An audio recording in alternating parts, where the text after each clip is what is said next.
Si Roxy nandoon. So, kailangan natin siyang iwanan kasi bakit ka sa vlog?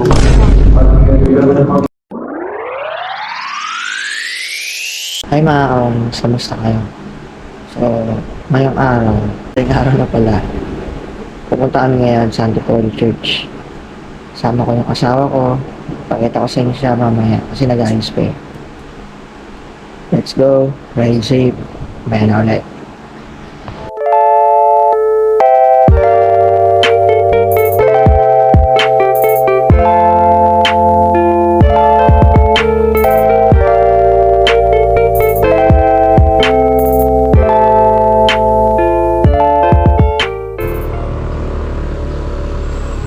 Parking po. Okay, diretso po motor.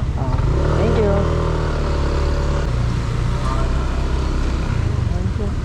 Saan kayo, sir? Parking sir sa Antipolo Church po, papablis sir. Dulo. Blessing ba? Opo. Kakanan po. Thank you. Mga ka-onings, magandang umaga sa inyo. So, already 7:24. So, kasama ko yung asawa ko. And dito na kami sa may Antipolo Church. Si Roxy nandoon. So, kailangan natin siyang iwanan kasi magpaparegister tayo dito sa Oficina de la Catedral. Mamaya na ulit. Let's go.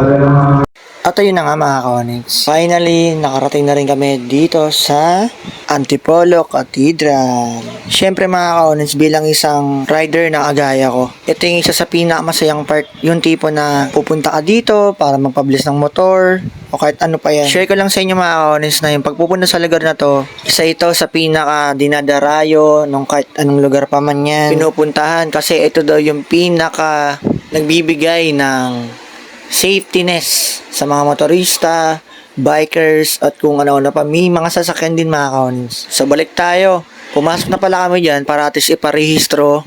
Hindi pala iparehistro. Mag-fill up ng konting form, magbigay ng konting donation para sa pagpapabless ng ating motor. So meron din silang mass mga ka-onings. Pwede nyo puntahan. Daily yan. Naalala ko pa, 2020 huli namin punta dito. Yung tipo na ganun pa rin yung pakaramdam. Pero bago ang lahat mga ka-onings, ito yung sumunod na nangyari. Okay ka muna sa vlog mo. Wala. Pangit ka sa vlog ko. Pangit ka sa vlog ko. Pangit. Sa amin mga ka-onings. Pablish na natin siya Roxy. Let's go. Pati yung helmet natin gwapo.